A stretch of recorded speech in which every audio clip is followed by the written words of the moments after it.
Ladies and gentlemen, welcome to the Coin Op Cowboys, the podcast where four guys come together to share their hilarious experiences and insights on a variety of topics. From dating disasters to workplace shenanigans, nothing is off limits on this show. Each week, our four hosts bring a new topic to the table, and you can expect to hear some wild and entertaining stories. We'll share our own experiences and offer our unique perspectives, all while keeping things lighthearted and humorous.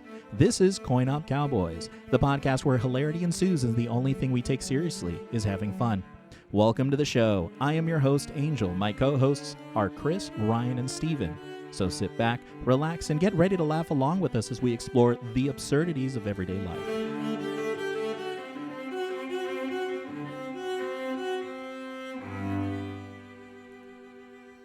Hello, everyone. This is Angel, your favorite cowboy from the Coin Op Cowboys. I cannot wait to get started on this week's topics. I imagine the excitement on your face when you tune into the show. The awe, the wonder. It's like magic, I know.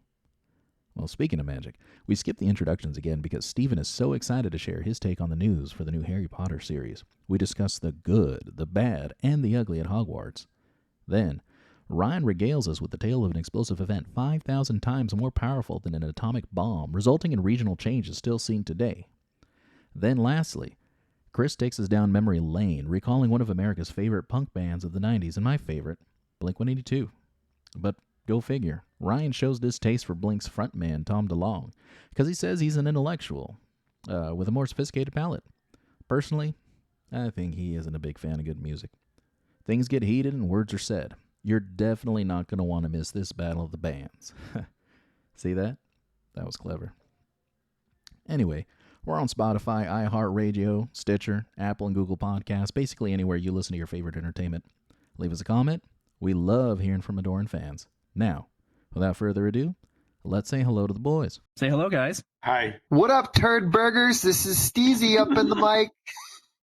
Ready to slap them stories and slap them titties. Every time. Hey there, Wranglers. Hey there, Wranglers. Let's ride. I always try to do a fun introduction, and I never see it make it to the final cut. I'm pretty sure Angel's just cutting me out. No, you started making fun intros on the third episode. Oh, okay, that's what it is. This is Stevesy. So let's get this started because I know we have a lot of things to get through. So just like each week, we're going to start up the randomizer. This shit's fucking the randomizer shit every time. Again, not paying for it. Oh, there's so many more options on the randomizer. Wait. Oh. Did I screw up? There we go. Wait, no, wait. Okay, delete you. Oh, okay, I got to check them. Okay, now we're going to spin to see who goes first, whose topic we're going to cover. And spinning. It's spinning. It's going to be Ryan.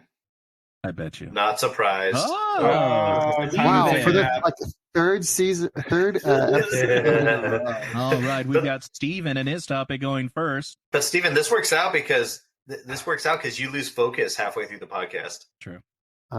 Very true. Yeah. Okay. What is Steve going to talk about? His neck hurting from how he slept on a pillow last week? What? I think he sleeps on a pillow every week, his right? neck hurts. So we had some breaking news in the pop culture world, and I couldn't wait to talk about it. We all found out about 2 weeks ago that HBO is going to do and going to touch what we thought was the untouchable. You know, the pop culture that's obsessed with sequels, reboots, and copy pasta. Well, they're rebooting Harry Potter. And I'm sure that all the fangirls and all the fanboys are probably crying, losing their shit. The original was the best. How could they do this? Harry Potter, Daniel Radcliffe. Fuck that. Dude, this was needed to happen since the beginning. This one. Pause. You're coming in hot right now. You're coming in hot. You've just angered a lot of people. My Word document just closed, and now I lost my train of thought. Oh, no. You're going so smooth. Yeah. Well, the beloved Harry Potter franchise is getting the old reboot. Oh, the travesty. I'm sure all the fangirls and boys are getting their knickers in a wad. But this fanboy right here, moi, is not weeping willowing over this. I have been dying for a reboot ever since my prepubescent eyes laid upon the theatrical mess that was the Harry Potter and the Philosopher's Stone. Blech! Terrible. I thought it Terrible, was terrible, Sorcerer's terrible. Stone. Yeah, it was the Sorcerer's Stone. But I like the That's Philosopher's how Stone. bad it was. But, you know, It wasn't they even worth looked for the remembering. Philosopher's Stone. I But think Did you see an international copyright? Okay. I have been dying for a reboot ever since my prepubescent eyes laid upon the theatrical mess that was the Harry Potter and the Sorcerer's Stone. That's Blech. That Well, no, shit you need sucked. to fix the podcast based on what region you're listening in, because in some regions it's philosophers, in some regions it's sorcerers. So Is that a true Or- thing? that or is true. philosophy. I didn't know that. No wonder I Yeah. was confused. I I must have think in watched the Jim UK Kermit. it's Philosopher's Stone, and I think in Because the America Philosopher's it's Stone's like a Sorcerer's real Stone. thing. Anyways, I have been and will always be a negative Nancy when it comes to the Harry Potter cinematic world. I'm a book simp, all right? I'm not going to be too proud to admit it. I read and read and read and read every book, cherished every page of Harry Potter. And the decisions they made with the movies and all the parts they left out left me all dementored.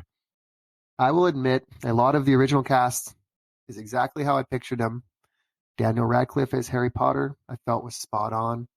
Ron, Snape, and of course my childhood crush Emma Watson as Hermione. So don't get that notion in your head.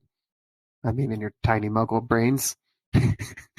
Did you know that they made Daniel Radcliffe get plastic surgery every year to fit your mind's image of the character? You know what? They didn't. I did not know that. Soul That is a- crushing. That is brand new information for me. But Was that what Emma I hated Watson about too? Emma Watson, I don't know. I don't think she got plastic surgery. But yeah, she was perfect as Hermione. The casting, actually, in general, I feel like everything in the casting was fine. What I really hated about the movies was mostly that they left so much stuff out. You know, the movies were so quick. I mean, how can they fit a whole book with a lot of details into 1 2-hour movie or 2.5-hour movie? So I was always hoping they would reboot it. I just didn't think I would see it so soon. So, but I think that's all going to be solved. HBO does a pretty good job at rebooting or doing things in general. It's going to be 100% amazing, right, Ryan? Well, HBO's not making it, Steven. It's the Max, baby. Ooh. Is there a difference? Should we do They a dropped the take? HBO. It's just Max. Well, whatever. That's weird. So they changed the name. It's the same entity. It's because Yeah. HBO merged with Warner, which had like Cinemax, and they made it Max. Oh, nice. From Variety magazine, a Harry Potter TV series is officially moving forward at HBO Max. Weird. The announcement was made during Warner Brothers Discovery's presentation to press and investors on April 12th, during which it was announced that HBO Max and Discovery Plus are officially being combined into a new service dubbed simply Max. Way to go, Ryan. Mm-hmm. News of a show based on the mega hit book series first leaked on April 3rd, but details have now been confirmed. Each season of the show will be based on one of the books in the franchise, which is exactly what I want. Blah, blah, blah, blah, blah, blah, blah, blah, blah. Yeah, it's going to be perfect. I do have my doubts. My biggest fear, and I feel like other people are talking about this, is that they're going to go and they're going to, cast it wrong. They're going to run new plot lines like Netflix will do. They're going to cast it like Disney.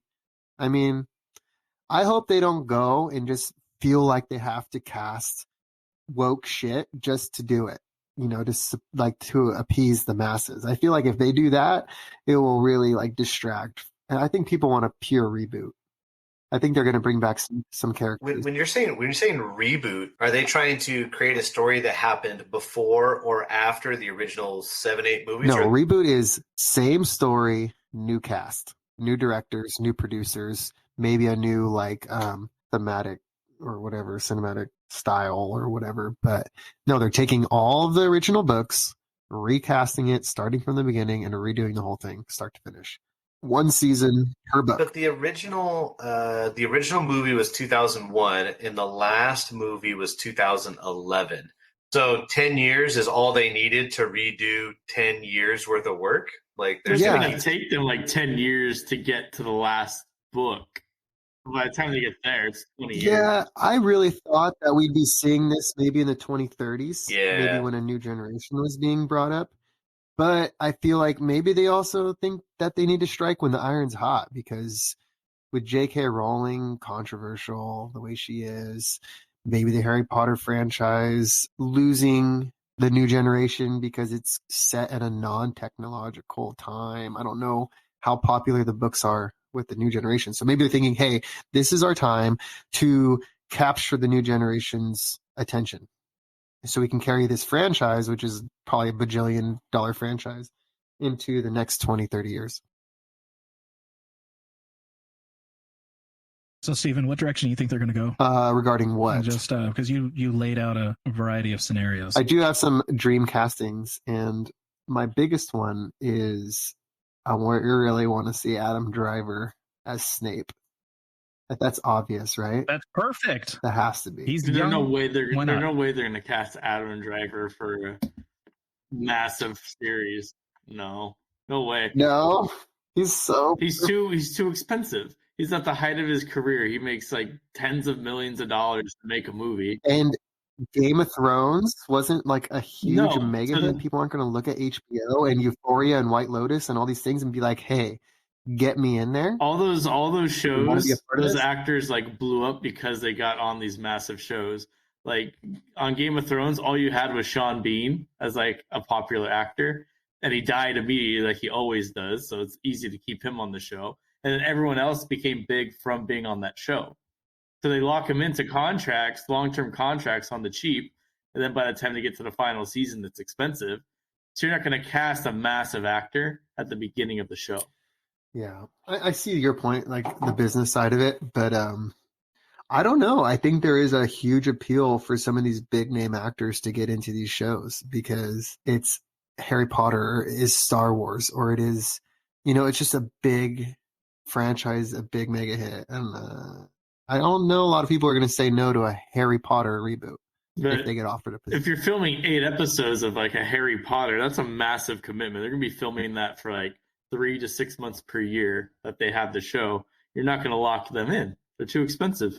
Yeah, we'll see how it shakes out. Do you guys have any fantasy castings for any of these characters? I mean, I don't know any kid actors, so I have to just think I'd like Macaulay Culkin to be Draco Malfoy's father. No, what? Ooh, I heard that the original Tom Felton was going to be. That's the rumor, is that he's going to be cast as the Yeah. I dad. don't even know how now. to spell his name. There we go. Oh, okay. He looks better. But I don't see him like a villain because Malfoy's father, Lucius, is painted as a villain. Macaulay You Culkin, think they're going to stick to British actors? They're going to need to. probably, most likely. The original was all British actors. They didn't cast any Americans. Unless they have a really good accent. Because it is a British school. Oh yeah. I have one request here. That would be this is going to be for Mad Eye Moody, Sean Bean. Ooh, yes. That would fit his MO. His voice. I don't know if he dies though. Does he die? Yeah, well, Sean Bean always dies. No. Yeah, but they saved Mad Eye Moody. Oh. The guy portraying Mad Eye Moody, I think, dies. Oh, I could have swore. Right. Well, no, because when That's right. Dude, he was trapped in a box. no, that was just one. That was the Goblet of Fire. But in like the next one, like the Order of the Phoenix or the Half-Blood Prince, they're at Harry Potter's house in the beginning, and they're like, okay, we need to leave, but there's Death Eaters everywhere. So they made everybody take a Polyjuice potion, so they're like a clone of Harry Potter. And everyone took off with a different Harry, and Mad Eye Moody did not make it. Oh yeah, look at you, Chris, coming with that knowledge. True. It's true. They You know who I'd like as Dumbledore? Let's hear it. Jeff Bridges. Hold on. I gotta see his face. Oh, He's getting old enough. He's got a nice beard. Like I could live with Ooh. Jeff Bridges. Yeah. You know what's funny? The look would be there, but I feel like Jeff Bridges' like attitude or persona is just so hard. I don't think you'd be able to dial it back for Dumbledore.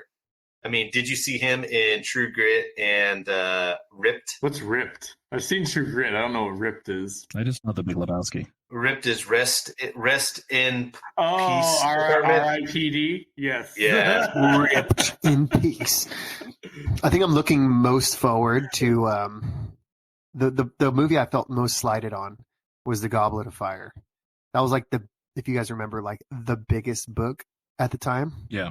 There was like 3 normal size books, and then all of a sudden Goblet of Fire came out, and it was like, Yeah. I don't know, dude, it would crush you. It was huge. Well, what didn't you like about it? Because I enjoyed the movie. The movie could not, like, they rushed. Everything is so rushed. They left out so many scenes, so much backstory of like the challenges. Maybe I don't remember the Watch book it then. again.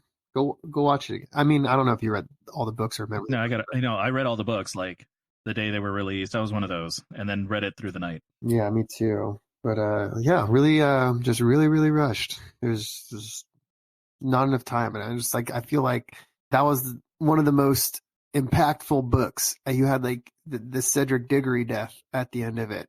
I felt like that was like the darker theme, like the coming of age kind of thing.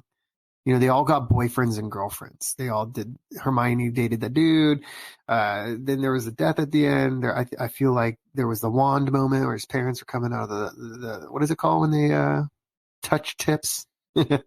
Not touch tips, but their spells touch, and it creates a thing, and then people will come out. I don't know. The graveyard. I just feel like there's so many details. There's a thing. What was the terribly racist name of Harry Potter's girlfriend in that one? Was it like Chung Choi? Cho Chang. So bad. Why couldn't it have been bad. like? Well, Cho seems like a regular name or a Chinese name, right? I don't. Is it just because Cho Chang sounds too much like a joke on how they talk? Yeah. I wonder if that's even like a It really like is. Chang has got to be a real last name, right? Ooh, you know who'd be a good Hagrid? TF Chang's dog. He's probably too old. John Goodman. Oh yeah! Look at you, man. You're batting 1,000 right now. Yes. That's pretty good. You think like J.K. Rowling was just eating out of PF Chang's and was like, "Yeah, this works." I think she just typed in Asian character's name. Go. Yeah, there's a lot of complaints about the amount of like black people that were in Hogwarts, that they were underrepresented, and that the ones. Well, but then look at the game, right? It's like they made all those corrections in the game. There's like a Middle Eastern professor, there was a black professor, there was an Asian professor. Like they really tried to diversify it in the Sorcerer's Hogwarts Legacy. Hogwarts? That's what it was. Yeah, there we go. Yeah, that was way before the Harry Potter time. Yeah, talk about Professor Garlic. Garlic. We want the redhead. It's all about the 3 broomsticks. What is this? It's the 3 broomsticks, right? Wait, what are you talking about? The bartender angel in the game. all about the 3 broomsticks. Yeah. She's a trans woman. Yeah. You just like see this like woman bartender character, like okay, and then just came out with super masculine voice. Like, oh, okay, I see what they did there. They were so much more inclusive 300 years ago, actually. They're 200. That's very historically accurate. Yeah, I just don't get it. Like goes over my head. I just assumed that it was, a woman with much deeper voice. I don't know. I'm an It idiot. didn't come out and tell you. It was insinuated. Yeah, no, I don't know. Although I skipped over so much dialogue in that movie, or in that game. Yeah. I just wanted to learn the curse spells. So you guys think it'll be good? Think the HBO show will be I good? mean, HBO's got a good track record. If anything, it'll be well produced. Now, whether you like it or not is the question. Yeah, they'll put the financial backing into it. Mhm. But would you change anything if you had to retell the story? Like, for example, would you let Cedric Diggory die again? Yeah, definitely. I think it needs that eeriness and that reality check moment of Voldemort's actually He's back. killing people. And it has to be somebody that people care about. If I would change anything about Harry Potter in general, it's that Ron and Hermione just don't make sense. It should be, I think it was always supposed to be Harry and Hermione that were together. That's too predictable, Steven. I think it would go better. I agree with Steven. But Jenny, Jenny. that came out of That makes perfect Look at sense. it It all. puts all these summer vacations together. It makes all kinds of sense. She's so boring. Horrible. When you live a life as adventurous as he did up to 18, you probably crave boring. Okay, well then at least make the romance more interesting. Like just make them show why they started liking each other. It's just Yeah, I honestly feel like by the because I feel like they're fighting more often than not, or they're treating each other just like decent friends. But it's not until the very end of the movie, where they're all parents. And you're like, oh, hey, look, they did end up together. It took 9 movies for that to happen, and I wasn't exactly sure if it was going to happen or not. Yeah, I agree with you though, Steven. Ginny and Harry never made sense, because he's the hero, he's the number one guy, and you'd expect a mirror of that. But he wasn't the hero. What do you mean he wasn't the hero? He was. It was Longbottom. No, dude. Yeah, he was the true hero of the tale. Yeah, Longbottom is the hero. He's heroic, but he is not. Just because he got hot, he got older, doesn't mean that he's the hero, dude. It doesn't mean he's the hero. Who else pulled? The movie's literally named after Harry. Who else pulled Godric's Gryffindor sword out of a bag and sliced the head off of a snake Horcrux when the world needed it? Harry. And Ron. If you reread the books, Harry Potter is kind of a piece of shit. He is a dick. What? He's a dick. He doesn't do anything. He relies on everybody. He rides the coattails of everybody else. People like kiss his ass constantly, and he's just kind of a little bit arrogant. He's just kind of like a punk. I don't like his attitude. Like, he's just always, he's always like, you know what? You guys are all trying to enjoy life. There's no time to enjoy life. We need to go hit him hard. I don't know how we're going to do it. He doesn't heed the advice of anybody. People will be like, don't do that. That's like a terrible idea. He's like, I'm doing it anyways. Just like a punk all the time. Doesn't show up to his classes. He's always sneaking around. He's just a little asshole. I do have the perfect romance option for Harry. That would be Luna Lovegood. Oh, yeah. I agree. I don't know. I feel like that's a good relationship for Ron. No. Because he can't get much higher than I that. don't understand why Hermione fell in love with Ron. It just doesn't make sense. She would be so annoyed with him. Opposites attract. Like, yes. Well, the happiest I've seen Hermione is when she had that. Who was that big buff Russian dude? From the Goblet of Fire. I forget his name though. Victor Crumb. Victor Krum.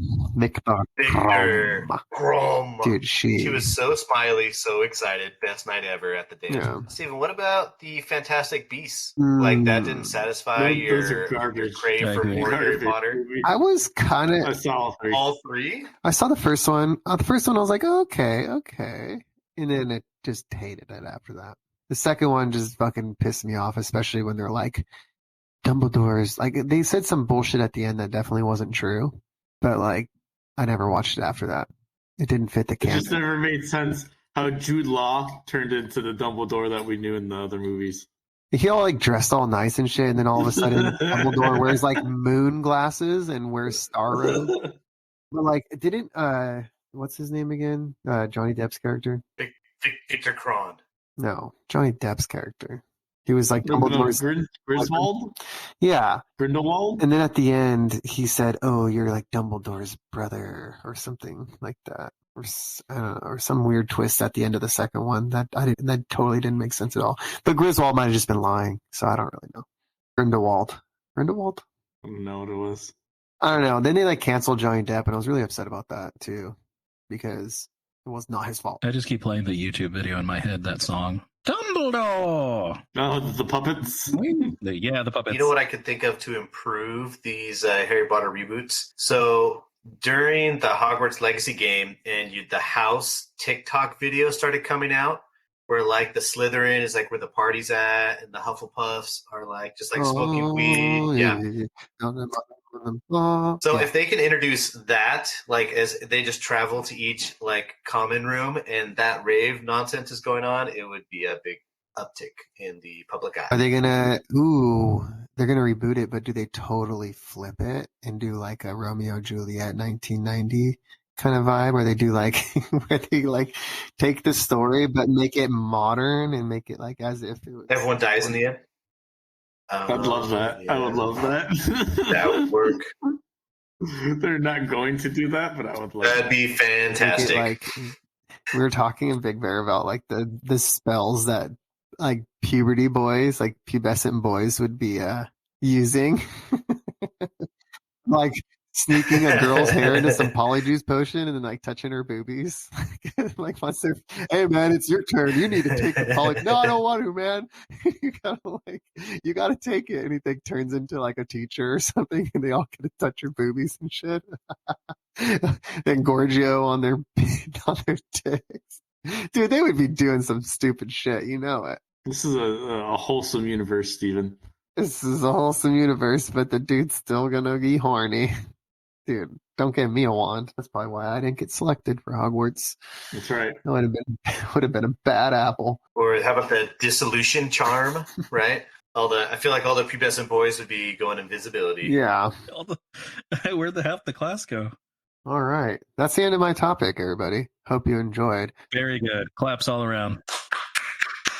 You know, your topic reminded me of that scene from Ghost when they were working on the Because pottery. it's Harry Potter, pottery. That's right. And it was romantic. Yeah, it was. It was very romantic. My wife loves that movie Ghost for that scene where they're doing the making the pottery. And I've never seen the movie before, but I saw the scene. I was like, okay, whatever. So we went and we did the pottery one time together, and it was not really romantic. It was kind of fun, but it was like real dirt, like messy and everything.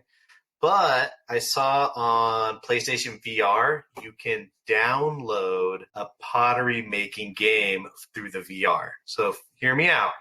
You got one person with the goggles on. They are doing the pottery, and then you have the spouse kind of like lay behind them. And when they look over their shoulder, they don't see the spouse, and they can recreate the ghost. That is, I was gonna poo-poo that idea because I'm like, that would freak you out. But then, like, you introduced, it's a ghost and you can't see them. Ah, I like that. I like that idea. Date night. It's almost like a date night and a Netflix and chill all wrapped in one. Yeah, that's pretty cool. All right, Angel, bust out the wheel. All right, ladies and gentlemen, thank you so much, Stephen. Round of applause. Insert applause here, and we're gonna go ahead and move on to the next cowboy that's going to be sharing. All right. Yeah, big money, no whammies. Here we go. Big money, no 50% whammies. chance it's Ryan. I got my money on green. Money on green. One. Let's Oh, go! Ryan. I was supposed to save the spookies for last. All right. Big money, no whammies. Let's get to it. You don't fucking make the rules here, motherfucker. Yeah, what the hell? Time for story time. Can we set the mood? Oh. Insert music here. Insert. Now, for today's tale, we're going to travel to the friendliest nation in the world right now, Mother Russia. Green mist again? Now, what was that? The green mist again? Yeah. The green mist? No green mist. Oh, this is the second time we're going to Russia. That's right. Yeah. But this time we're traveling to a region called Kamchatka, which is home to a place dubbed Death Valley. Ooh. In California, right This now? is not the Death Valley in California. Oh. No. This is Russia. This is a much more deadly Death Valley, I would say. Now, this Death Valley in the 1800s was home to the Yakutian hunters, and they spoke of legends of this area. Locals would say that there were massive metal dome-like structures that were much warmer than the frigid surroundings. These massive domes were described to have razor-like edges, and the metal was blood red. Now, the locals would often use these structures as a form of shelter to escape harsh winds or rain. But there was a side effect of these structures, Stephen. What do you think would happen when locals would hang out near these structures? I believe that they would start hearing voices. They did not. Oh, fuck! So, Damn it. they, instead of hearing voices, Stephen, Yeah. they would report being nauseous, Ooh, get massive hair loss within days, and radiation. eventually die. This is the Sounds like a drug side effect. Totally sounds like radiation. this is the 1800s though. Where are they gonna get this massive radiation in the 1800s, Christopher? That's a good question. I mean, the sun has bad gamma radiation too. If you get it concentrated enough, give yourself a super duper tan. You ever put a Geiger counter up to a rock? It's millions of miles away, Christopher. You ever put a Geiger counter up to a rock? It was noxious fumes from a dormant volcano leaking methane gas into the atmosphere. Now these massive dome-like structures were half submerged in the ground and half outside the ground. But interesting enough, there's no evidence of these structures existing anymore. There's no pictures. There's no video. There's nothing. What year is this? All we have. So how do you know? This is the 1800s. So how do we know about it? I have done some research and found some of these videos. Let me show you. Let me screen share so you can kind of see what these things look like here. Okay. Let's see. Screen share. How do I do this? Here we go. Now this is kind of what they look like. You see this here? This dome-like structure has some rooms there. There's rumored that you could go inside them back in the day. Here's another picture. See? So what we see on the screen here are these dome-like structures that look like an egg is being cradled by a bunch of pillars. It looks like an LPG sphere. This one kind of looks like a. Is that a donkey for reference? doesn't I it? think there's a donkey for reference. So it looks to be There's a little donkey next to the it boob. looks to be about 10 I was donkeys thinking it was a tall deer. and maybe 15 donkeys wide. Pretty accurate. Circular. Yes. So two things. One, it basically just looks like a structure that you would see at Coachella. Yeah. And then two, this structure he's also pointed out is the same one that Leonidas climbed to go to the Oracle in 300. And he was like up on top of the mountain, and it had like pillars, and it was open to the elements around it. That's what it looks It like. looks like an LPG sphere. See, and then here's a smaller structure that you could hide in for shelter from the Is weather. that a rock? With a reindeer I would say it's for an size elk. reference. Man riding an elk. Yeah, because we ride elk in Siberia. That Mhm. makes sense. So now you have an idea of what they look like. All right. Supposedly. Now, we say that we can't see these anymore, but what's interesting is regional names do hint to the existence that these things were true. One such area is Olguyadak, that translates to a place with cauldrons.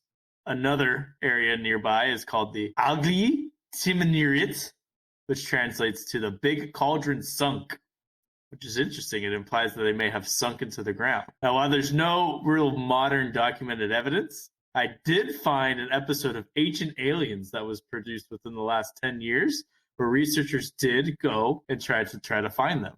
The area of Siberia and Russia that these things supposedly existed is hundreds of miles wide. It would have taken forever for someone to find this on foot. How do you think they explored this area, Angel? Well, what makes sense? Cars.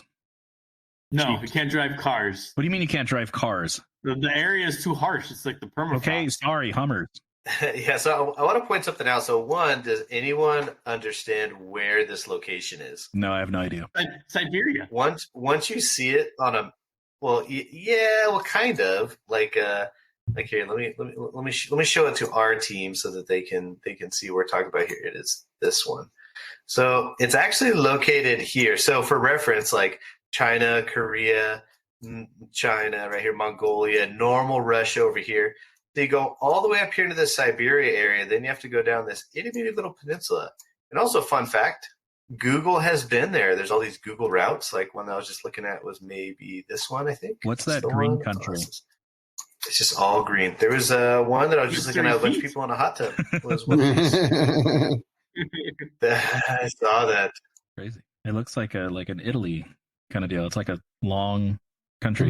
Well, that guy looks scary as fuck. He's got like a machine gun. This is Google Street View?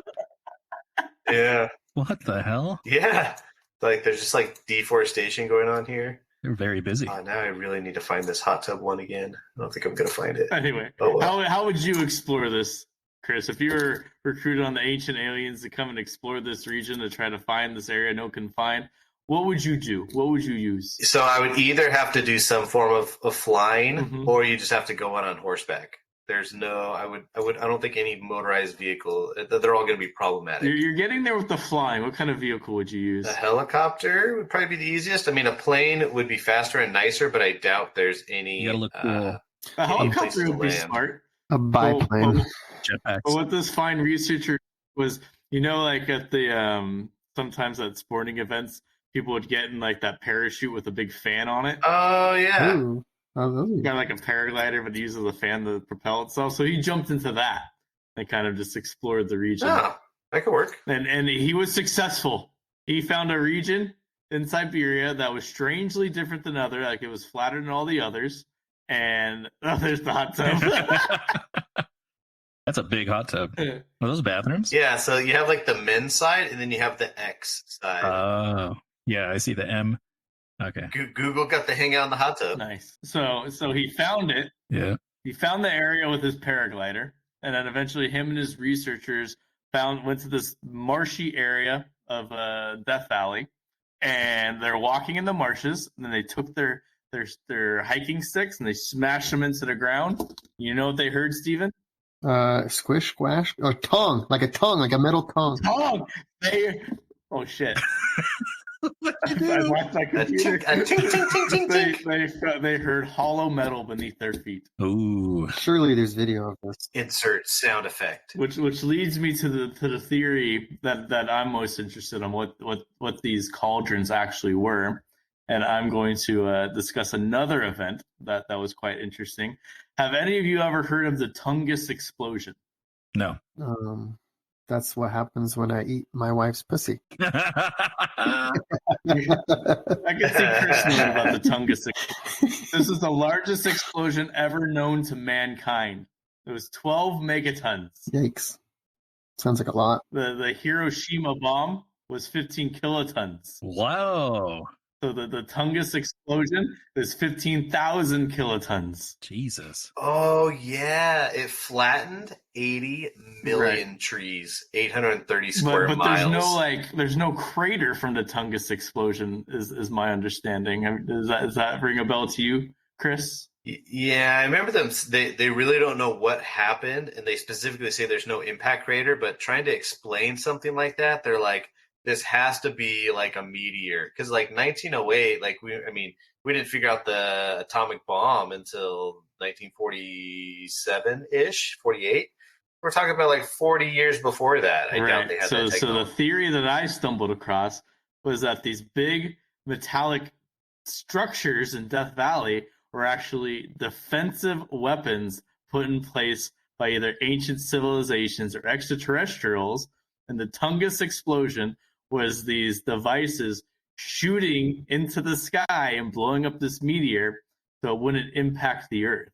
So it in fact saved us, and afterwards they retreated into the Earth. We have a guardian angel, you're saying. That's right. That's right. Wow, Star That's Wars. not spooky, Ryan. That sounds like a really wholesome story. Yeah. Well, it is spooky if you go and explore. We're not dead. One thing I left out for the ancient aliens explorers was once they hit their sticks into the ground, they all started to feel ill, Ugh. massive headaches, Stirring up the nausea, and they retreated. And when they got home, doctors couldn't explain. They said you're perfectly healthy. That's weird. it's just alien technology or whatever. I agree. The mole people technology. I agree. Most definitely. I don't. Did you fact check this? Why does everything have to happen in some remote area that nobody can ever take a video Because at? that's where shit's spooky, Steven. You don't believe my story, Angel? No, it sounds real stupid.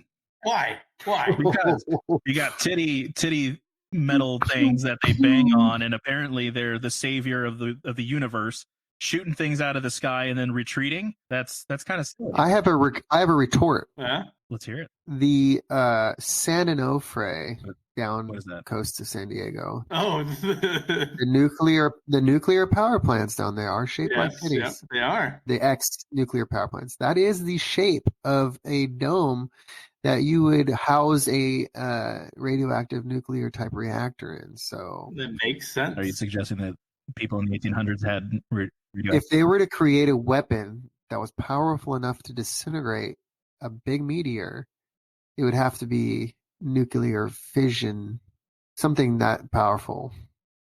Unless it's just weird alien technology, but it'd probably be in the dome, housed in a dome. Kind of makes sense. No, Yeah. Kind of makes sense to me. no, that doesn't make. I mean, the Tungus explosion is a well-documented thing that happened. It is 100% true. That's legit.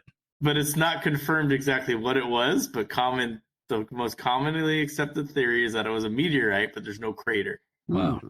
That's weird. Uh-huh. Yeah, I don't believe it, but it is interesting. Goddamn right, it's interesting. I just like how Google Earth can they're just walking around taking pictures of everybody. People Yeah. deforesting this region, hanging out in hot tubs and walking around with machine guns, and someone's just taking pictures and putting it on here. Yeah. Hey, what are you doing, Bob? Take a picture for Google. Oh, that's a sweet gig. Yeah. Kind of cool. So it was. So what is your thing? It's the actual housing that would hold power like 15,000 times or whatever. What is it? 5,000 times stronger than a nuclear bomb, and it's just gone forever. Well, I'd imagine that it's not necessarily the weapon that was that strong. It was the combination of the weapon hitting the meteorite. Because this theory supports that there was a meteorite. So the meteorite did cause the explosion. but it was also in retaliation of being shot at. So it happened like last second, because if it flattened like so much area, they got it in the nick of time. Or these machines have been recharging ever since they blew their load and went back into the center of Earth to recharge from our molten lava core. I would say it's weird when I zoom in on this on Google Maps. You have these like large stretches of trees, and all of a sudden you have this giant swampy area that has a bunch of little round ponds and swamps in the area, and the water does not look nice either. One of the things that I read about was that the surrounding area of these cauldrons, all the fauna, like the plant life and the animal life that's out there, is completely different than like the surrounding region. Kind of like that the movie Annihilation. Did you ever see that one? It's a sci-fi movie with Natalie Portman. Like this big dome appears, and inside the dome, like all the DNA of everything there is like splicing together. So like plants are merging and different animals are merging. So there's like a bear and a deer that's merged together. And the longer they're in there, they quickly deteriorate and they start merging with the environment.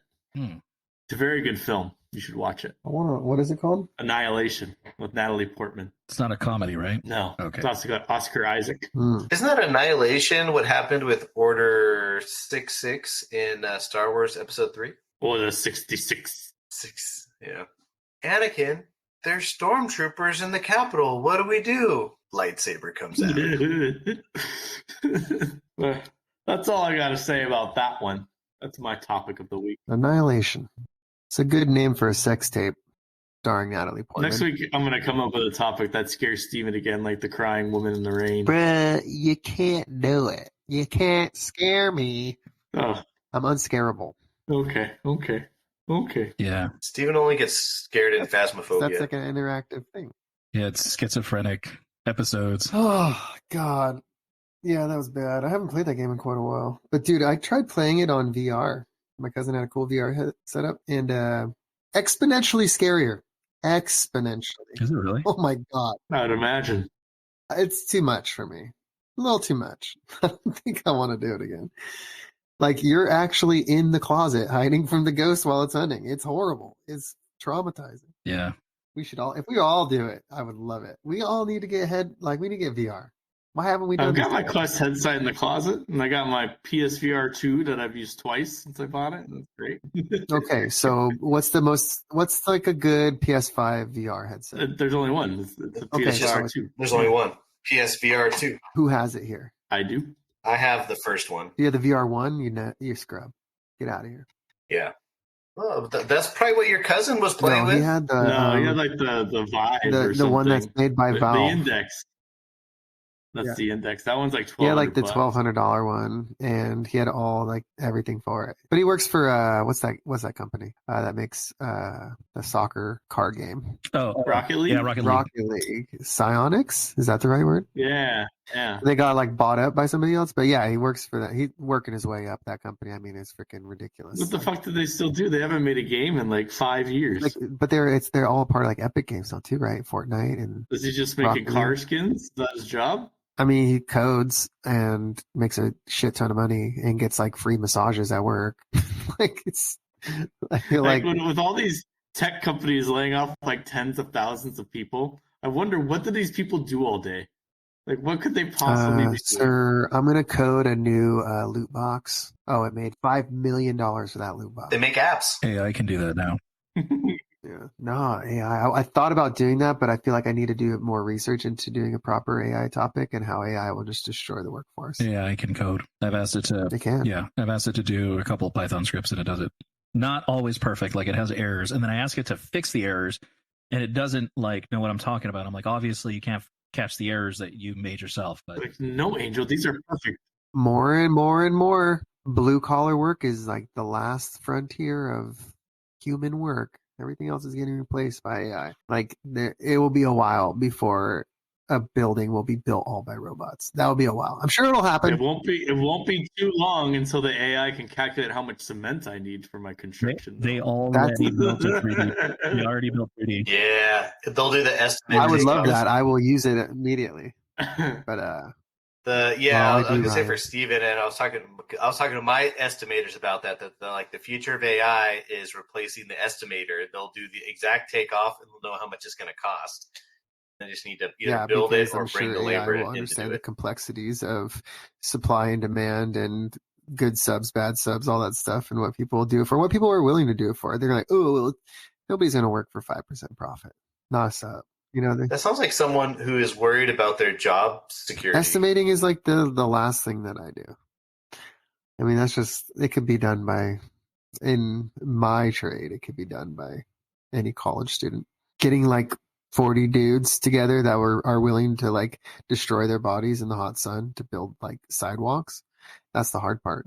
You know, providing that service, like, it's such high demand for our trade because there's just not that many companies providing that level of service in a commercial application. I don't even have to kiss ass to get a job. I don't have to schmooze anybody. You know, you just say, oh, wow, you can do concrete work and you actually do it right and you do it good and you do it kind of fast. You're in. You're in. You're kind of a dick. You don't schedule very well and you're hard to get a hold of. But we don't care. You're better than the other guys. You Like, suck less, Steven. you suck less than the other guys who also suck, but you just suck less. But there's certain trades out there that, I mean, I asked Chris, I'm like, who brings you all the good stuff? And he's like, oh, the graders or the demo guys. Like, because they're a dime a dozen. All they're doing is running a bobcat or a backhoe with a breaker, and they're just playing like in a sandbox with their machines. And they're the first people on site. The first people on site. It's just, there's so many companies who can start up and do that. That they have to do Who's much. the last extra. one on site, Chris? The fire vendors. The site concrete and landscape, they're the ones where like, hey man, I know you just showed up, but we're super behind on the schedule, so I need you to right the ship. Yeah, and they don't care. They will like literally crush your soul. They're like, hey, you need to be here. And I'm like, well, you didn't really schedule me. I mean, my next availability is in 2.5 weeks. No, we needed to be done a month ago. It's all your fault. Get out here now or we're suing the living shit out of you. You're like, yeah, it's a lot of pressure, man. I don't know. It's just like, I don't care. Get the heck out here. And then if you're like, hey man, well, I got I gotta pull my crew for a day. Dude, they gotta go and fix an emergency on another job site. We will back charge you, liquidated damages, everything. Like, you are under constant pressure. Everybody's already super upset and stressed out, so they're just not happy to deal with. So yeah, charge more for that kind of experience. Landscapers get that too, but I feel like you can get bought off without the landscape. They're like, oh, well, we still got some plants to do, and the building gets signed off, and occupancy gets given to you. Yeah. It's the concrete is you can't get certificates. Yeah. Oh, there's no ADA access. There's no sidewalk entrance into the building. No. Yeah, we got a problem now. Is the landscapers the other? They're like irrigation and stuff. They do all that kind of stuff too. And, that's the last people on the job site. Yeah. We push them, but it's more like really the make or break. Yeah, the concrete asphalt guys is what is really going to make or break the substantial completion or the dude. And the asphalt guys have totally cornered the market on being the diva because they can just dictate everything. Everything's about the asphalt guy. We can't mess up his pour date. Oh my God, you have to get your work done or else we'll lose our pave date. And you know what? We can't lose that. It's like, why did they get the call the shots? What about me? They got the power shifted a little bit a summer or two ago because there was like a cement powder shortage. And so we started to get to use that excuse like, hey man, I got a concrete order, but it's in 2 weeks. That's the only time I can get it. Make sure you're ready or else you won't see me for a month. And everybody's like, don't lose that concrete pour. And we started getting everyone get out of his way. Our booties started to get kissed and it was awesome. I think AI is 1 millisecond. I think the AI is going to be real disruptive, and we're going to see it penetrate a lot of markets. And there's going to be legislation about it. If it gets too invasive, they're going to have to say, hey, look, we know the technology's there. It's great, whatever. But we have millions of people that need work. Or we're going to have to just take these rich companies, these wealthy companies that are using AI to make a ton of money. And you're just going to have to support poor people because you just took away all their jobs. Like, it's going to have to. Or that's what the government wants. I don't know. Because then they have control over us. They say, hey, we'll just give you an allowance every month. They loved it during COVID. People loved to get the free money during COVID. It was great. Wasn't enough. I didn't get shit. No, but a lot of people who didn't even need it got it. A lot of businesses got it during COVID. You know how much the tax break is for putting your child in daycare. I think Chris might know this. The tax break, the money they give you back for having to put your child in daycare for a full year, which, mind you, each kid's $15,000 to $20,000 a year to put in daycare. They give you $600. That's it. Oh, Yes. daycare credit. Total. Meanwhile, if I have a business, I can write off everything under the sun. So why don't you have a business? Working on it. Or why does your kid not have a business? That's probably the loophole there you're looking for. Yeah. Things don't make sense. Life's not fair. That's what my dad always taught me. You gotta learn how to play the game. Hmm? All right, let's spin for the last person. I wonder who it's gonna be. Here we go. Yeah, baby. Yeah, baby. Oh, Here we go. It's Chris. Well. Son of a bitch. Oh, it's the little line. Take us home, Let's hear it, Chris. Chris. Ooh, here we go. I got a bottle of Jergens and a picture of Emma Watson topless at the beach to take care of myself with. And I am waiting for this segment. Solid. All right, well, so my big question of the day is blink twice if you know what anti-shock is. Wait. Anti-shock? Yep. Quotations, Right. anti-shock. I have never heard that term before. I've heard it, but in what context? I don't know context. Okay, then no, I'm not blinking, but I blinked twice. I'm gonna do. There was one other name on, so the second name might help explain a little bit. Let's see what else it's called. How about does anti-skip? Anti-skip. Oh, Like, is that like the disc, Yep. Walkman, the Walkmans? like the CD players. Okay, so the anti-shock is like you could drop it and it doesn't skip. That is correct. So you go jogging with your CD player. Yes. Jog with your CD player, because the CD was like the pinnacle of like physical technology before we got to the digital world, and everything was so smooth and crisp coming off the CD player. But when you ran and that little thing shook a little bit, he would just be singing, and then you'd have these spotty moments. So like Sony, their big thing was whoa. Ours is better because we have anti-shock, and everyone's like, "What is that? What does that mean?" You can go jogging, and it eats up a little bit more memory, but it processes the information on the CD faster, so that the skip doesn't hurt as bad. So, and I wanted to talk about that because during the '90s is when you had these peak Walkmen. But who else was peaking during the '90s? The questions I have to my fellow co-hosts here is, who were the popular bands of the '90s? The Red Hot Read 'em off Chili me. Peppers. Blink-182, Backstreet Boys, Jewel. Britney Spears. 90s? I think Britney Spears was 2000, though. Oh, Early 2000s. 90s. Oasis. Anything else? All right, take her off. There's so many that I'm just. Nirvana. I know. I'm going for your guys' favorites, though. Like, who were your people in the '90s? Oh, I already said mine. Oh, my favorites. Britney Spears. Got it. Blink. Usher. Boys to Men. Tupac. Will Smith. Getting jiggy with it. Ooh, that's it. Oh, yeah. Michael Jackson, he was still big in the Tupac. 90s. Oh, yeah, that's true. Yeah. Was Tupac in the night? Oh yeah, was he in the '90s? I guess he was. For some reason, I thought he was like Audio late Slave. '80s, but no, he was early '90s. Aerosmith, Soundgarden, Audio Slave. Audio Slave. Okay. Boys to Men. All right. Nirvana. All right. So this. Pearl Jam. Audios. Weezer. Keep interrupting Chris. Foo Fighters. Alice in Chains. I had to look up a list, but these are all bands I really like. These are all off my head. Blink 182, I'll go with them. No Doubt for show. The Offspring, that's gotta be my top 3. Mariah Carey. Okay, so I might be able to cut it off right there. So I have this list of 12, and I need your folks' top 3 so that the audience can judge your quality of 90s music taste. You have Weezer on there in Green Day? I like Weezer. Nope, let me get that on Okay. there. I think, are we just going rock or going anything in the 90s? We're going bands? We could do it one of two ways. It could be just your personal top 3, or who you think the world thought the top 3 were. I think your personal top 3 are probably going to be more No, it has to accepting. be personal. Yeah, personal top 3. Okay, so we got Angel, Steven, Ryan. Who wants to go first? All right, I'll go first. Okay, top 1. My top one or the world's top one? Your top 1. Out of this list, I'm going to go with The Offspring. Offspring. Got it. Okay, Angel. Blink 182. Yeah. Cookie cutter. Steven. I'm gonna go with my first one being hip hop, and I'm going Dr. Dre. Dr. Dre. All right, Ryan, number 2. All right. I'm gonna go with Michael, baby. Who? Michael, baby. Michael Jackson. Oh. Angel. I'm gonna go with Eminem.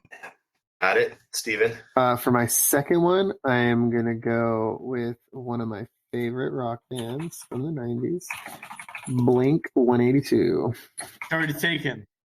Got it. It's already taken? Dude. Okay. No. It's okay. No. It's your top 3. It doesn't matter if it's taken. It's just yeah. your top 3. Turn into a challenge. Oh, well, I could pick Yeah. another rock band. I have a few. Angel, Ryan, do you need a change? No, it's fine. It's fine. Blink 182. Yeah. It deserves to be number Yeah. 1, Steven. I mean, I could also go No Doubt. All right, like Stone Temple Pilots. Weezer, please. Weezer. I like how Ryan did not have Blink 182 in his top 3. How could you? Rude. Angel. Looking at the list. Steven. I have to think of a third one real quick. I'm going to go Incubus. Got it. That's And solid. I'm only talking about that one album. Nothing else. Okay, I'm going Backstreet Boys. Backstreet Boys. Oh, yeah. All right, audience. So we got Steven. He went Dr. Dre, Blink 182, Incubus. Angel, Blink 182, Eminem, Backstreet Boys. Ryan, Offspring, Weezer, or Michael Jackson and Weezer. Ryan, I was really surprised you didn't do Sum 41. Oh, yeah. They're not 90s. They're not 90s, Not are they? 90s. Yeah, they are. Oh, not 90s or something. I thought they were. No. Is that the one where they're like, I'm in too deep? No, or is that's that Offspring? 41. 2001, the song Fat Okay, Lip yeah. was released, Okay. and that's the song everybody knows. Oh. So they might have been around in the 90s, but they That's didn't get the All right, popular. there They you were go. formed in 96. Yeah, but they don't count because Fat Lip was their debut. Mm. What are you talking about? Can I change my answer to Sum 41? Okay, name one other song from Sum 41 in the 90s. One song. Just one song. Out of my head? No. Cause I'm in too Deep deep. and I'm trying to sleep. Yeah. Avril Lavigne, Skater Boy. She was alive in the 90s, so that counts, right? Best of Me. Oh, that's 2007. Shut the fuck up, Spotify looking ass motherfucker. Let me make sure the Incubus album I liked was in that. Morning View. Oh, no, it came out in 2001. I changed my answer. Incubus coming out? Incubus coming out. Stone Temple Pilots going in. Really? Bold move. Stone Temple Pilots is... Hey, remember when we saw them at Weenie Roast? Yeah, but it was Chester from Linkin Park singing it, so that was extra special. Yeah. That's my favorite. I love Linkin Park. Because it was right after Scott Weiland. I don't know. I don't know if he died yet or he was just back on the heroin wagon, and he wasn't performing anymore, so they brought out Chester to sing all their songs, and it was fucking amazing. But man, I also want to go like Soundgarden. Like Chris Cornell was amazing. Like probably one of the best vocalists of his generation.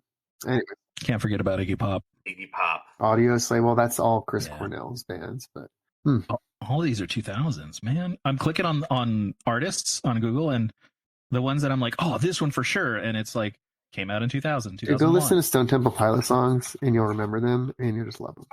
Limp Bizkit, 90s. Yeah, I think so. Hmm. Probably early 2000s, actually. Nice. So the reason I wanted to talk and go over that is we had something very glorious happen this last weekend.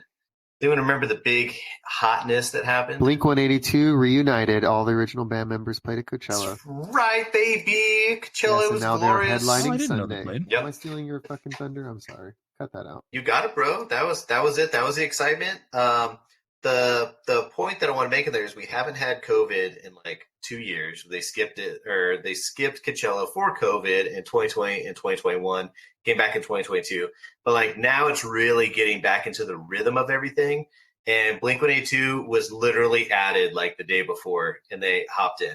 Now the cool thing is, like Coachella is not exactly my jam. I went there once; it was cool, but a lot of the bands that are there, I just don't recognize a lot of them. But weekend one, they stream for free on YouTube. So anyone out there who, if you've never been to Coachella or you're like want to know what it's like first, check out these live streams. It was just all day. I would flipping through. Okay, I don't know who this person is, but they're not good. But man, I switched to the Blink-182. I got to watch them live from my couch, drinking my old fashioned. I think they're doing weekend Glorious. 2 live streams as well. This is the first year that I think they're streaming both weekends, which is going to be really cool Perfect. since the changes. That is cool. Yeah. They made so Blink-182 played the Sahara stage, which for people who aren't familiar with Coachella, the Sahara stage is where DJs usually play and sometimes rappers. It brings a certain type of crowd, a certain type of energy to that stage. So people who are like trying to dance or EDM or whatever, that's where they're going to go. So to put Blink-182 there, I feel like they just kind of threw them there because they had nowhere else to put them. But that's not really where they should be playing. Like their crowd, when they showed those live streams, the overhead drone footage, everybody at Coachella went to go see Blink-182. They wanted to see the reunion.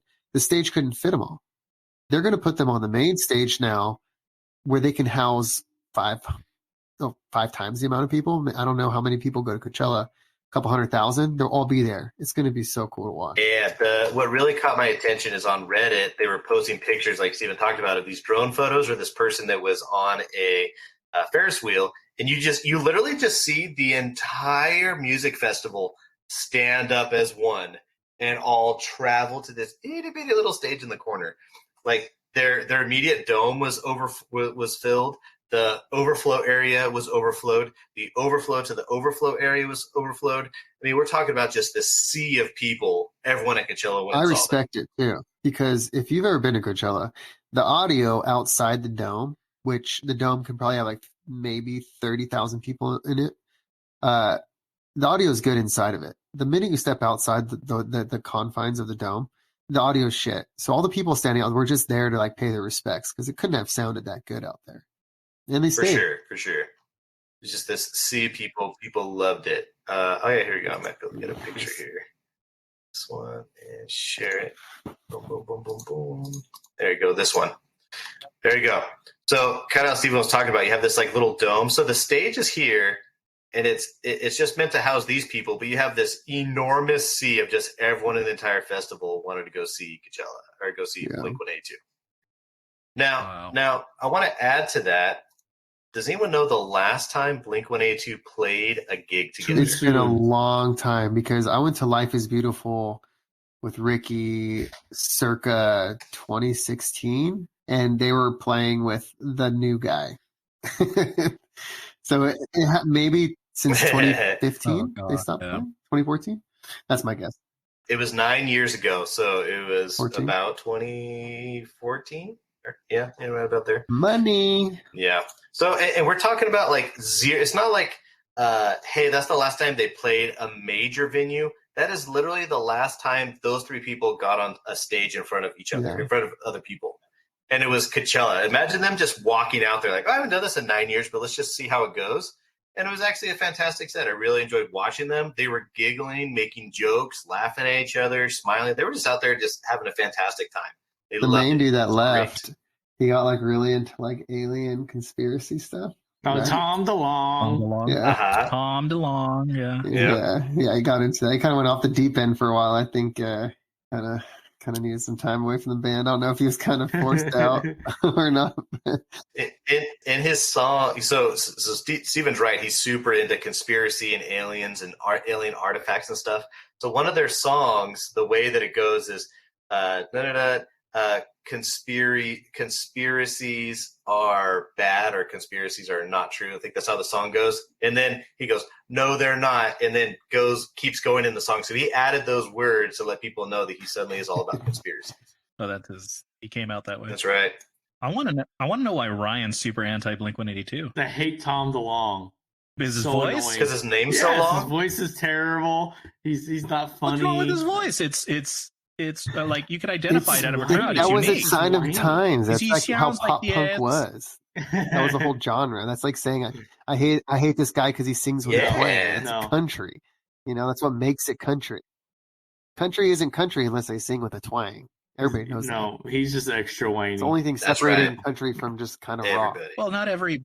Hello, my name is Tom DeLonge. Not every 90s. Where are you? Hey, man. To each their own. I fucking love pop punk. I love the whiny voices a lot. It was so good. So good. Does anyone know the fun facts? Do they know where Blink was put together? Where they formed? San Diego. They grew up in Poway. Solid. Got it. Who are the original band members? That guy had an alcoholic problem. The drummer. They had him early. I don't think the drummer was originally. It Yep. Travis. No, it wasn't. Yep. There's It another was drummer. his name was Scott, but he was super alcoholic. Yeah. So at another show, they were touring with another band, and Travis was the drummer in that band. And so they asked Travis, like, "Hey, can you take over for us?"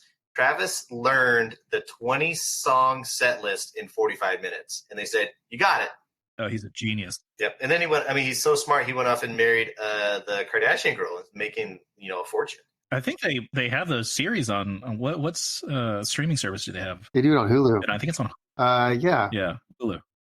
Does anyone know what the original band name was? Oh shit. Boxcar Racer, no? Boxcar Racer is a side project of Tom DeLonge. Oh, that's right. I'm sorry. He also had that like Angels and Airwaves. Angels and Airways was Mark. Oh, that was Angels and Airwaves, Oh, dude. Angels and Airways is even worse. No, it's the best. Is it- It's the best. Which one is which? Is Mark? Was that Mark's extra band? I think it's Mark's extra band. Plus 44 is way better than Angels and Airwaves. Plus 44 was good though. Yeah, it was him and Travis and this other guy from Tom DeLonge, David Kennedy, Rubano, blah blah blah blah. That was Angels and Airwaves in Boxcar They Racer. only released one album, and it was freaking it slapped. The So plus 44's album. Yeah. Boxcar Racer was also Tom That's DeLonge. what I'm saying. It was a So shame, he had right? 2 extra bands. So Mark Hoppus. No, Tom DeLonge released like 3-4 albums in Angels and Airwaves. Only like the first one. And, yeah, plus 44 and Simple Creatures was some other bands Mark Hoppus was involved in.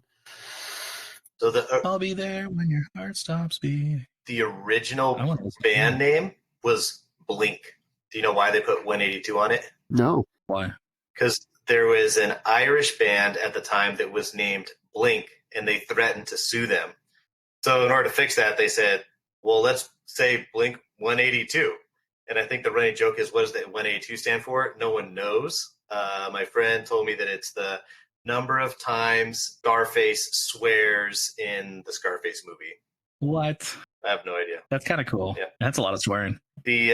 So the band mocked One Direction 12 years before One Direction existed. Why? So the very iconic one of their very iconic YouTube videos is the All the Small Things, which is where they're like on the beach and they're in an airway hangar and they're acting like pop like boy bands to make a joke out of it.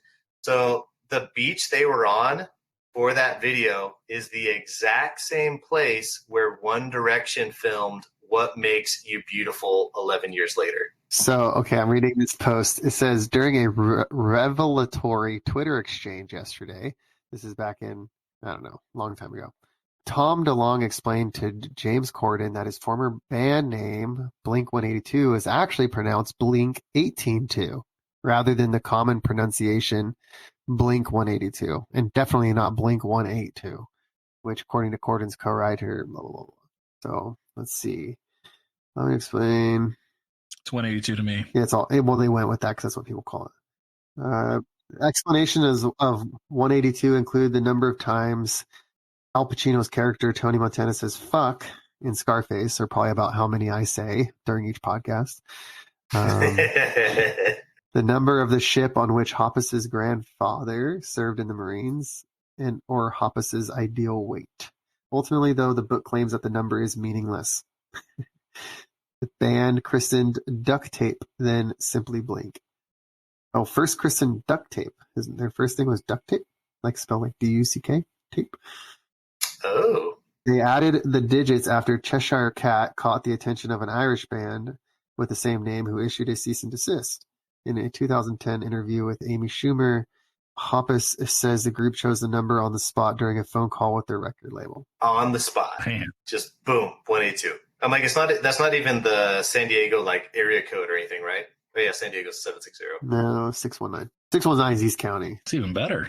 69's in it. Hey, yo. It sounds like. Blink 182 also starred in The Simpsons. Yes, it is. They were a band in Tony Hawk's house or something on The Simpsons. Tom DeLonge was expelled from Poway High School for showing up drunk to a basketball game. Yeah. See, he's a piece of shit. Classic Tom.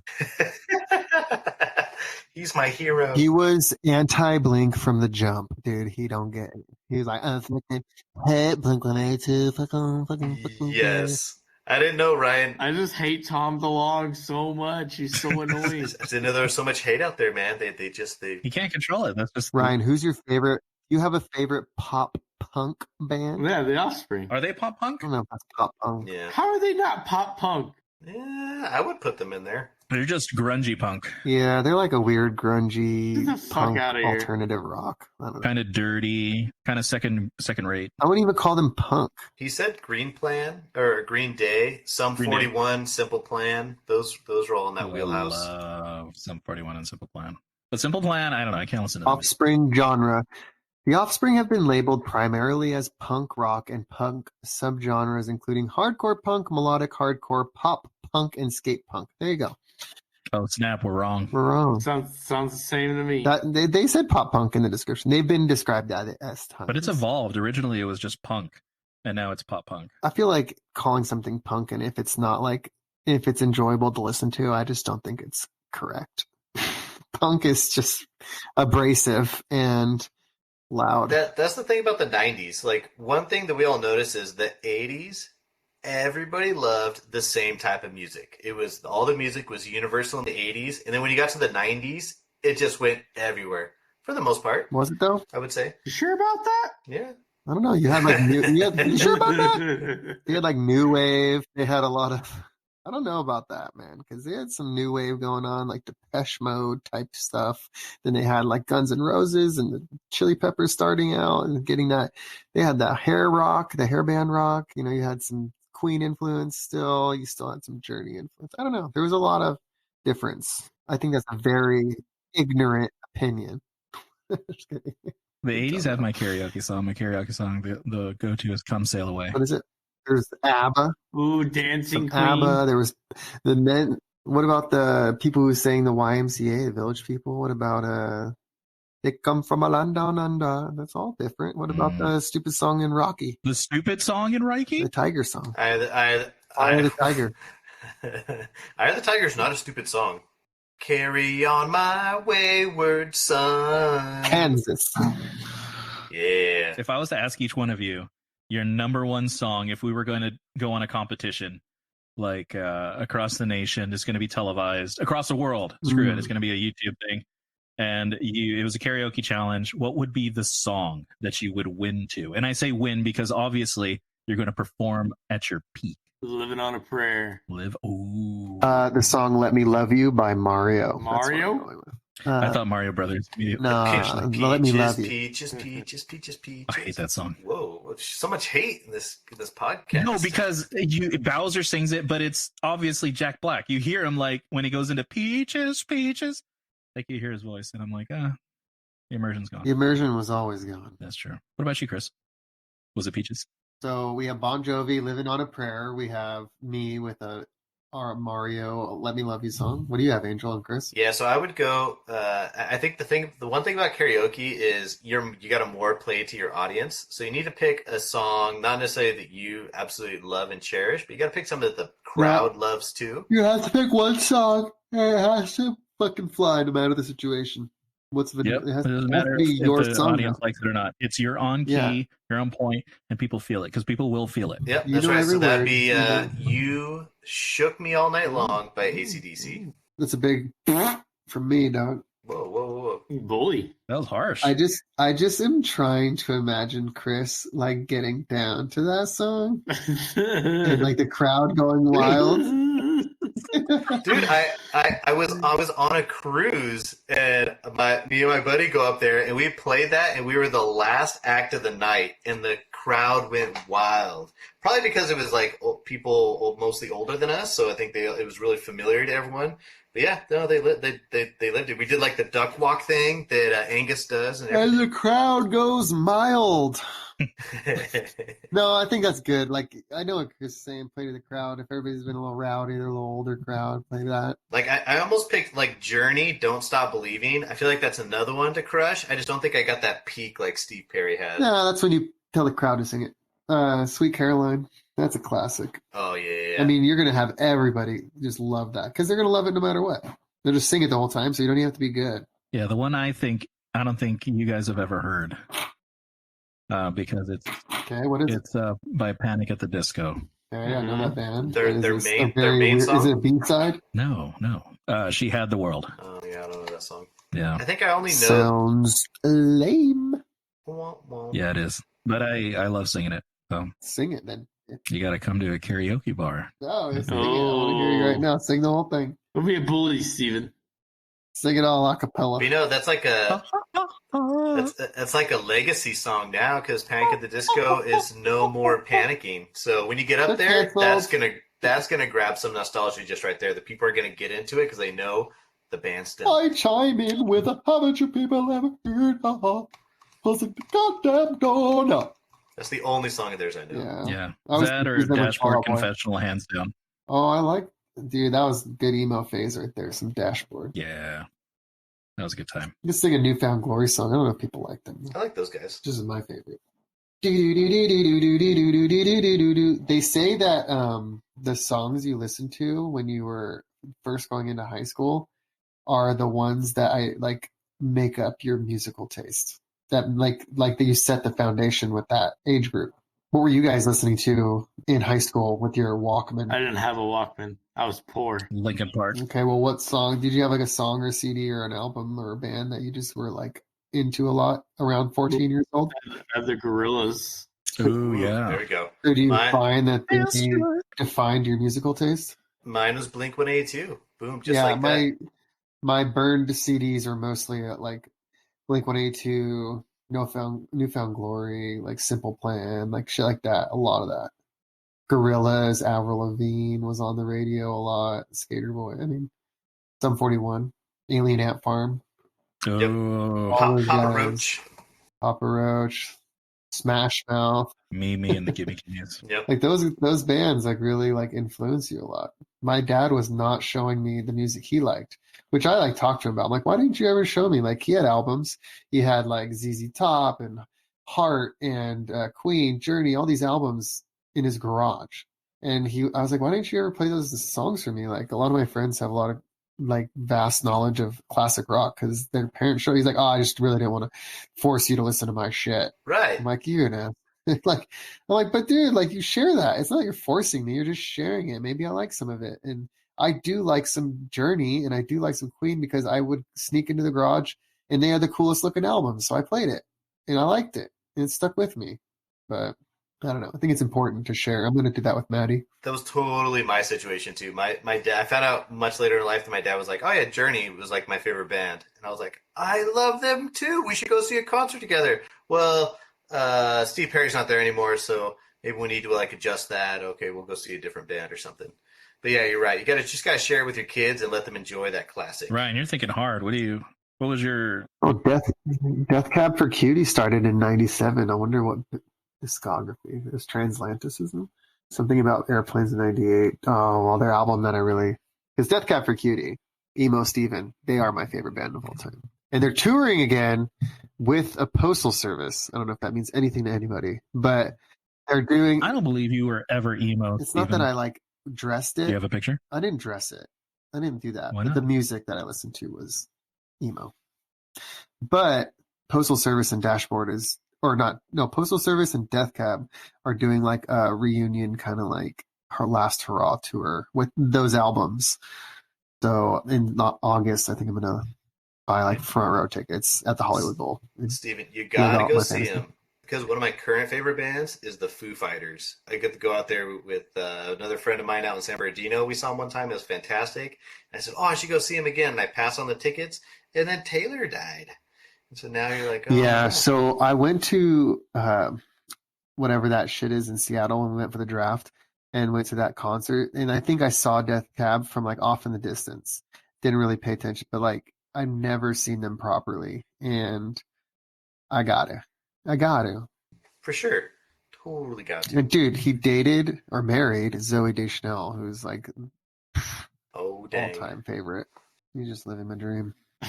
Angel fought on a machete. Bowie. Yes, it's a knife. Yes, it's a knife. You guys like that movie? No, I don't watch stupid shit. That's a classic. Do you know what I'm talking about? Crocodile Dundee, mate. No, Yeah, 1, 2, or 3. I haven't seen that, to be honest. There's a third one? I think there's only 2. I was kind of guessing. Is it an actual serious movie or it's a parody, right? It's like kind of a joke. It's a serious movie. It has a plot and everything, yes. Yeah. Is it really? Yeah. I've never But watched it's not like supposed to be funny. It's not comedy. It's like a rom-com. Yeah, it Like has a some rom-com? funny moments. It's not like Austin Powers. Was Austin Powers funny, or was I just immature? I don't think. I think I loved it. Oh, that's I funny. think it still makes me laugh. Yeah. Yeah, baby, yeah. Like especially when they Does that when make they're you like, man, horny? So, do you think Borat deserves to be like praised as like one of the best comedies of I all only time? saw it once and I laughed very no hard. way. Borat made my stomach hurt. I laughed. I cannot, and that's honest. I'm older now, but I can't remember the last time I've like gut laughed. I can't remember the last time I've gut laughed, like where you can't breathe. You're so dead inside now, Steven. I know. Fuck. Jackass makes me laugh. There's some Wasn't pretty that the fucking hilarious. Rise? Oh yeah. Even the Yeah. It still makes me laugh even watching Rio. The terrorist one made me laugh. Oh yeah. But see, I think with Borat, wasn't that the first like cringe comedy? Like cringe comedy was kind of a new thing. And it I think he was set the newer. foundation for it. He did because he had been doing it for a while, but that was it come to American mainstream, right? I can't think of. Well, Napoleon Dynamite is considered cringe. Yeah, it's like awkward. Yeah, on a lighter note, I would say. It's awkward. Yeah. This is like cringe. Like, oh and my then- god, I'm so That's why I liked uncomfortable. it so much. I love Napoleon. Yeah, and then you had like The Office start hitting the stream too, which they have some cringy moments too. So Oh, it's yeah. all starting to feed into that. I think that's why they casted Michael Cera so much, because he was just awkward to begin with. He just brought that energy Michael Cera for what? He was all over the place for a while. Oh, for anything that they wanted off. I thought you were still referring to yeah. The Office. I was like, I don't think. What? Or Napoleon Dynamite. Yeah, No. no. Michael Cera fit that. He's totally just a voice actor, right? He doesn't do anything anymore. What's that one with him and Jonah Hill? Super Boys? Bad. Bad. Super bad, yeah. Super bad. That's right. Oh, dude, that movie still makes me laugh. Actually, that's a good one. Classic. That The Hangover, I love the original Hangover. Yeah. Started watching it Yeah. in Big Bear. I thought it was still funny. I was like, falling asleep though. Paging Doctor. What's your?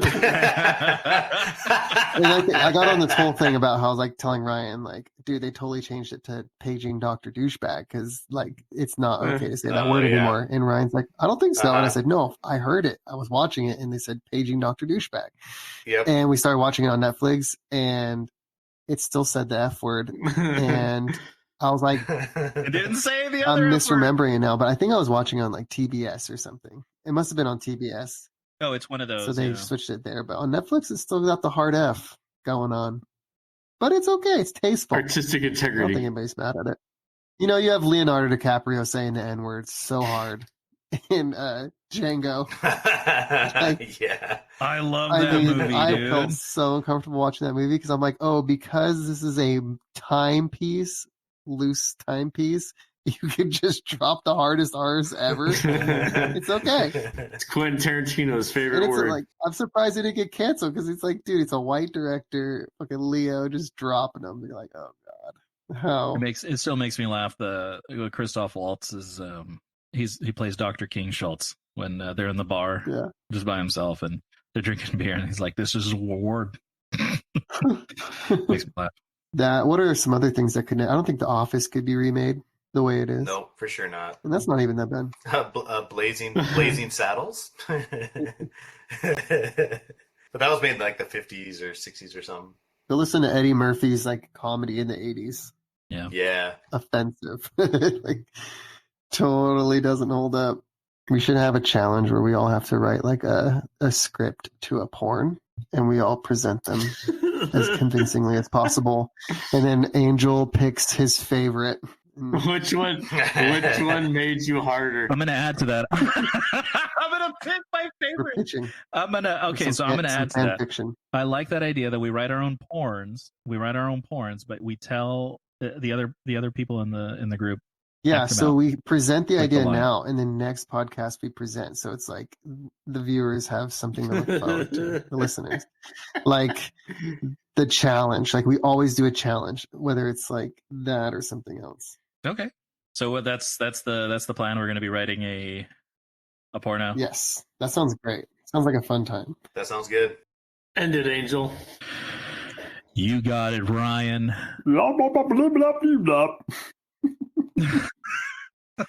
I was like, where the fuck am I? Where's my words? I Tall can only read. the viewers out there, including Ryan. Oh, gross. Where are you?